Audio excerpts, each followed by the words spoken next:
Hello my amazing friends, today, I bring you another sweet African tale, full of mystery, wisdom, and lessons for the heart. Sit back, relax, and let us begin this journey together. Please, before I continue, my dear friends, take a moment to hit the subscribe button, like, and share this video with your loved ones. Your support means the world to me. Thank you so much. Many years ago, in the humming, buzzing, ambitious heart of Abuja, lived Amelia. And when I say she had a sense of fashion, I'm not talking about just buying expensive labels. I'm talking about the kind of sixth sense that knows exactly what to wear, how to wear it, and how to walk into a room. She was art in motion. She lived in one of those beautiful, high-walled houses in Maitama, the kind with lush green lawns that seemed to defy the dry season heat. Her life, from the outside, looked like a glossy magazine cover. But Amelia's life wasn't just about her. Oh no, the absolute, undisputed, shining jewel of her life was her daughter, Chloe. Chloe was a bright, bubbly little girl. And Amelia adored her. Maybe it was because she was a single mother, having poured all her hopes and dreams into this one, perfect child. She was trying to make up for the father who wasn't in the picture. Or she was just trying to be, in her own mind, perfect mother. She worked hard, running a very successful interior design firm that catered to the city's elite. And all that hard work, all that success, she funneled it into one person, Chloe. When Chloe was little, it was the biggest teddy bear, the fanciest tricycle, the most beautiful little dresses, imported from London and Paris. It all seemed so sweet. A mother doting on her child. But as Chloe grew, the gifts, they grew too. And this is where our story really begins. By the time Chloe was 13, she was part of a club so exclusive, she was the only member. Let's call it the iPhone a month club. You heard me right. Every single month, like clockwork, a new iPhone would arrive. Not because the old one was broken. Not because it was her birthday. Or a new color came out. Amelia had a good meeting. Chloe's friends were, of course, stunned. They'd whisper about it in the school hallways. Did you see? Chloe has the new one already. And Chloe, well, she'd just shrug, as if it were the most normal thing in the world. The old phone, barely 30 days old, would be tossed into a drawer, a graveyard of perfectly good, nearly new electronics. It was just a thing. A placeholder for the next thing. Now, you and I both know, you can't build a house on flowing water. And Amelia, with all her love, was building her daughter's character on a foundation of yes.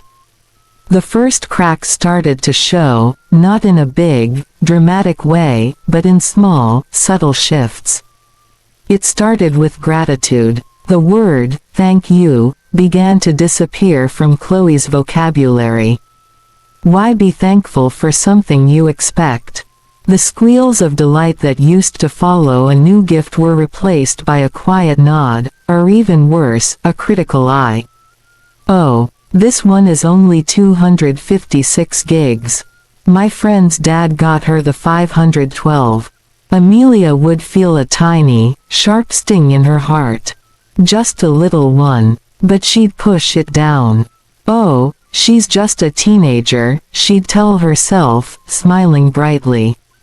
She doesn't mean it. But the truth is, she did mean it.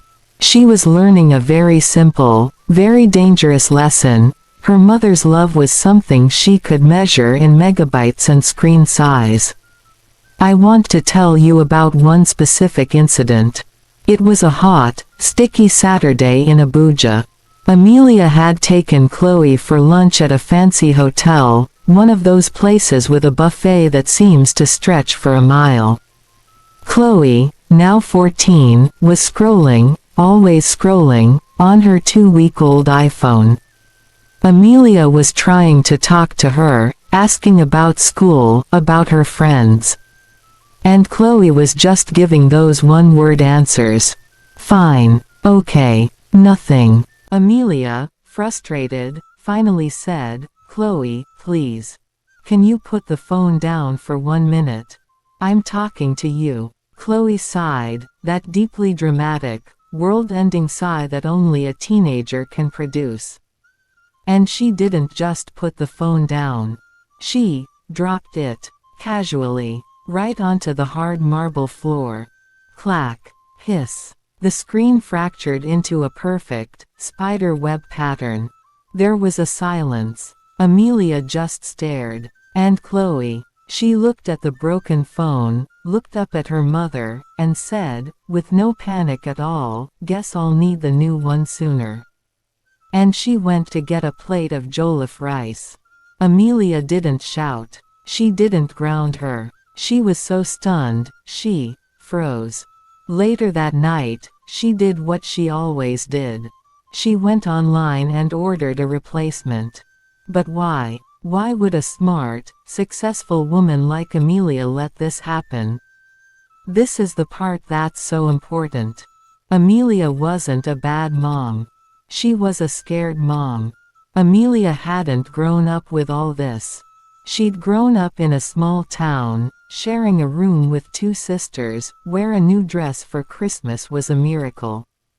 She'd fought and clawed her way to the top, and she'd sworn her child would never, ever know what it felt like to want.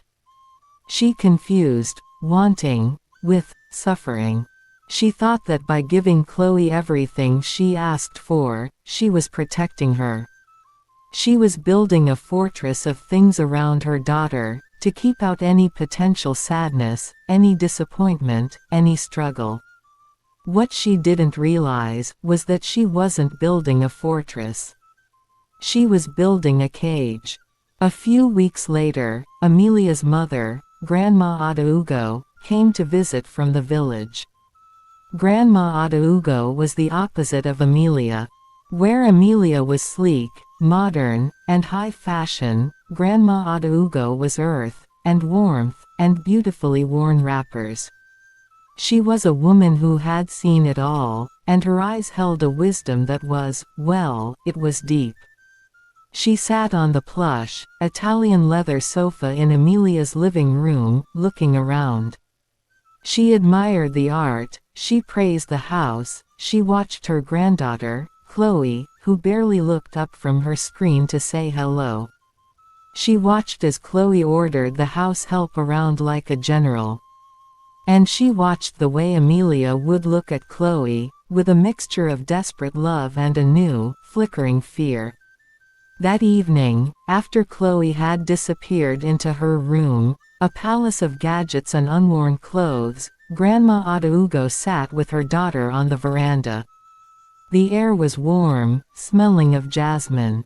"Nee," Grandma Adaugo said softly, using that sweet Igbo term of endearment. "My daughter." "Yes, Mama," Amelia replied, sipping her expensive wine. "That child is beautiful. You have done well for yourself, your house is wonderful. But let me ask you a question." "Anything, Mama. If a farmer gives a mango seed water, and sun, and good soil, it will grow strong, no?" "Yes, Mama. But," Grandma said, leaning forward, "what if he gives it too much water? What if he floods the soil, every single day, until the roots have no reason to grow deep? What happens to that tree when the first strong wind comes?" Amelia was quiet. She knew exactly what her mother was saying. But you know, sometimes the truth is a medicine that's too bitter to swallow. Amelia stiffened. "Mama, times have changed. This isn't the village. Life is hard here. I'm just trying to make it easier for her. I want her to have the best. What is wrong with that? I'm being a good mom." Grandma Adaugo just shook her head, a deep, sad sigh. Amelia. Giving a child what she needs is being a good mom. Love, food, shelter, education, morals. But giving a child everything she wants. Ah, that is not love, my daughter. That is fear. You are afraid she won't love you if you stop giving. The words hit Amelia so hard, she immediately put up a wall. You don't understand, Mama. She got up. It's different now. Grandma Adaugo didn't say another word. She knew she had planted the seed. Now she had to wait and see if it would grow. The wind that Grandma Adaugo predicted. It was coming. And it was coming fast. The turning point happened at Woos Market. Yes, Woos Market. Amelia rarely went herself, she had staff for that, but she needed a specific, rare fabric for a client, and she had to choose it herself. She dragged a sulking Chloe along, promising her, you guessed it, a new laptop if she'd just come. The market was chaos. It was loud, it was hot, it was crowded. People were shouting, haggling, laughing. It was life. And Chloe looked disgusted. An older woman, carrying a heavy basket of yams, accidentally stumbled and brushed against Chloe's arm. She didn't fall, she didn't hurt Chloe. She just brushed her. And Chloe, she shrieked, "Ew! Get off me! Don't you see where you're going, you bush woman?" The market went silent. Everyone turned to look. The old woman, her face a mask of shame and surprise, just stammered, I'm sorry, my child. It was an accident." Chloe tossed her hair. "Whatever. You've probably stained my jacket. This jacket costs more than your whole basket." Amelia, oh, my friends. Amelia felt like the ground had just opened up and swallowed her. She wasn't just embarrassed. She was horrified. This was not her daughter. This was not the child she had raised. This was a monster. Amelia grabbed Chloe by the arm, harder than she ever had in her life, and dragged her out of the market, past the staring, judging eyes. She pushed her into the air-conditioned sanctuary of her car and just sat there, shaking. "What was that, Chloe?" she whispered, her voice trembling. "What was what?" Chloe said, already pulling out her phone, the new one, of course. "She bumped into me. She was dirty. She was an elder, Chloe. You humiliated her. You humiliated me. That is not how I raised you." And then Chloe said the words. The words that would change everything. "How did you raise me, Mom?" she asked, not with anger, but with genuine, cold confusion. "You taught me that if something is old, you replace it. If you don't like something, you throw it away. That woman was inconvenient. I don't see the problem." Amelia had no answer. Because Chloe was right. She hadn't taught her that with words. She had taught her that with actions. With every new phone, every new laptop, every new yes. That car ride home was the quietest of Amelia's life. When they got back to the house, Amelia went to her room, locked the door, and for the first time in a decade, she truly, deeply, wept. She wept for the sweet little girl who was gone. She wept for the cold, hard-eyed teenager who had replaced her.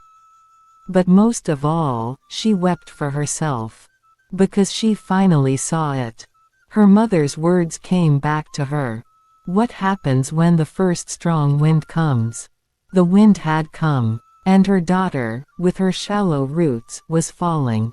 She looked at her beautiful room, her designer clothes, her perfect life. It was all a set. A movie set. And the star of her movie, her own daughter, had become someone she didn't even like. The realization was so painful, it felt like a physical sickness. She had tried to be a good mom, and in the process, she had failed in the most spectacular way possible. Something in Amelia broke that day. Or maybe, something was finally born. That evening, Chloe came and knocked on her door. "Mom, I'm bored. My friends are all going to Dubai for the long weekend. I told them you'd take me. So, can you book the tickets?" She said it so casually. Like asking for a glass of water. Amelia opened the door. Her eyes were red and puffy, but her spine was straight. "No." Chloe blinked. She actually heard the word wrong. "What? What do you mean, no? It's just Dubai. I mean, no, we are not going to Dubai. And you will not be getting the new laptop I promised you." "What?" Chloe's voice started to rise, that familiar shriek coming back. "But you promised. You can't do that. That's not fair." "Fair," Amelia said, and her voice was dangerously quiet. "You want to talk about fair? Let's talk about that woman in the market. Let's talk about the 20 iPhones sitting in your drawer. Let's talk about the fact that you don't know how to say, 'Thank you,' but you are an expert at, 'I want.'" "No, Chloe. The answer is no. And it's going to be no for a very long time." What happened next was, well, it was the storm. Chloe exploded. It wasn't just a tantrum. It was a hurricane of rage and confusion. She screamed, she cried, she threw things. She said things that would have broken Amelia's heart, if it wasn't already shattered. "I hate you. You're a liar. You never loved me. You only loved showing me off."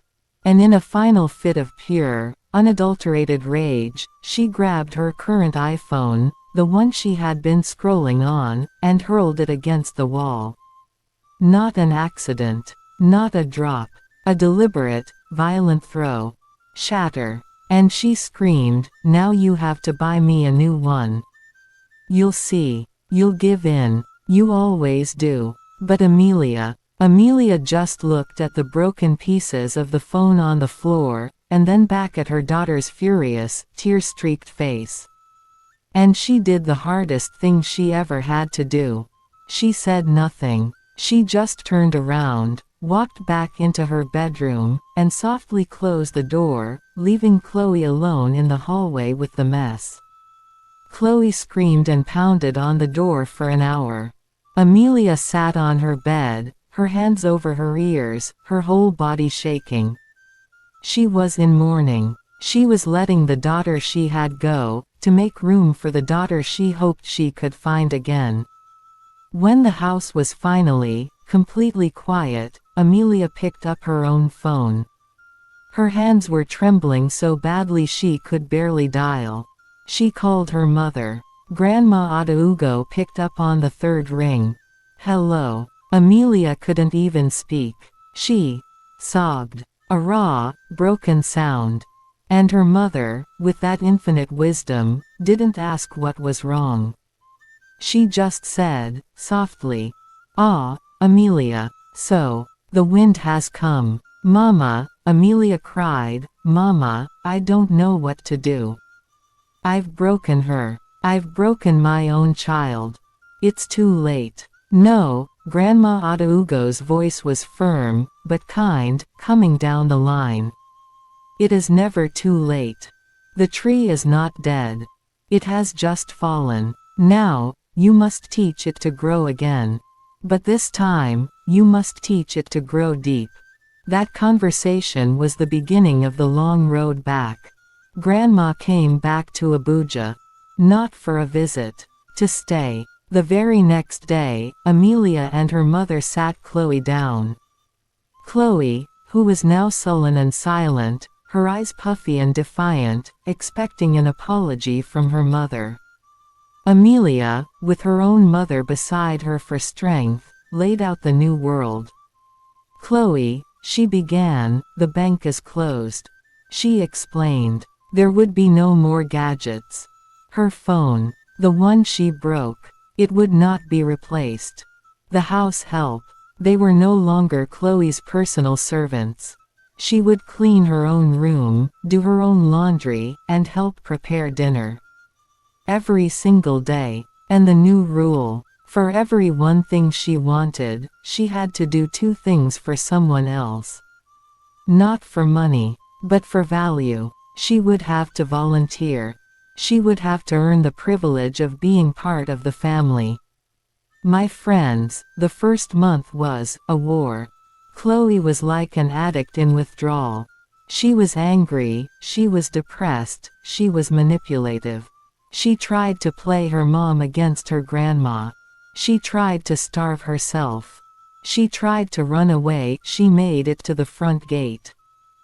But Amelia, for the first time, held strong. Her mother's presence was her backbone. When Chloe screamed, Grandma Adaugo would just calmly stir her soup.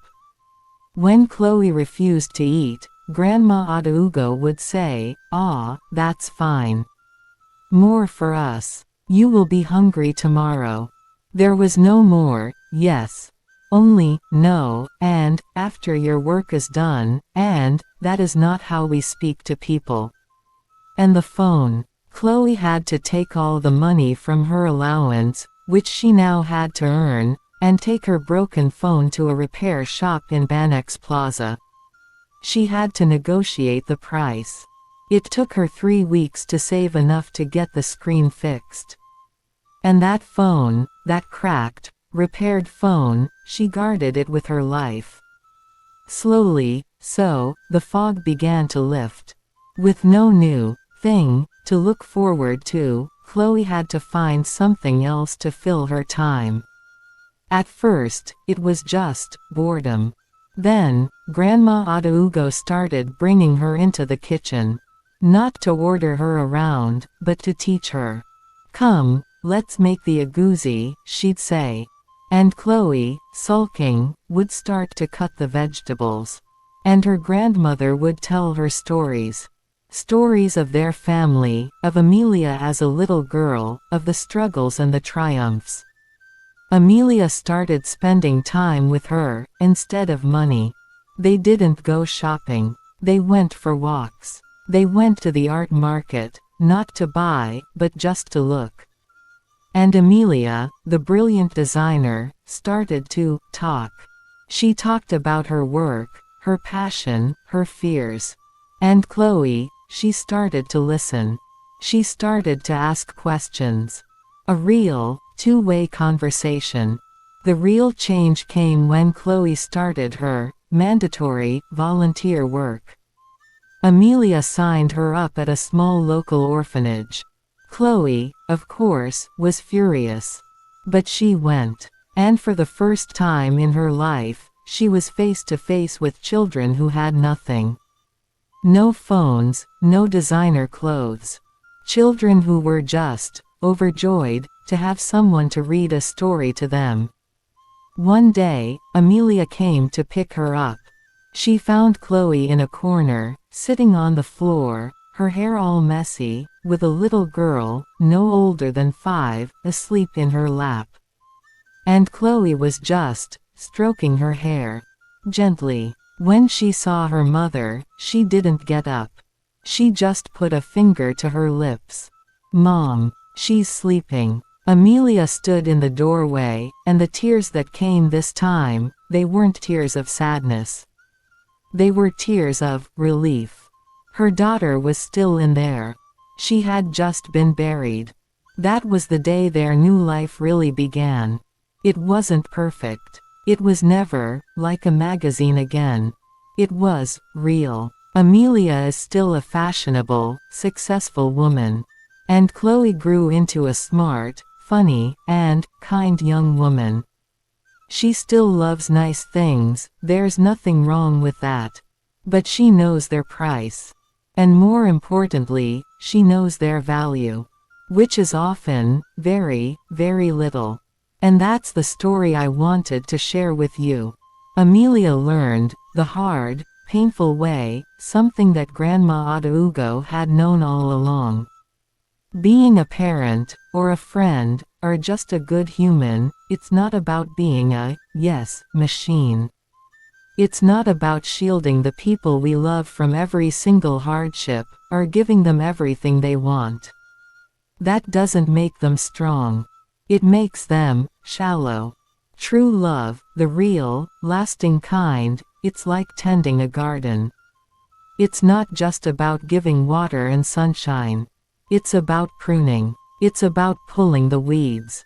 It's about saying no, so that they can learn to say yes to the things that really matter. It's about giving them roots. Don't give your children everything they want.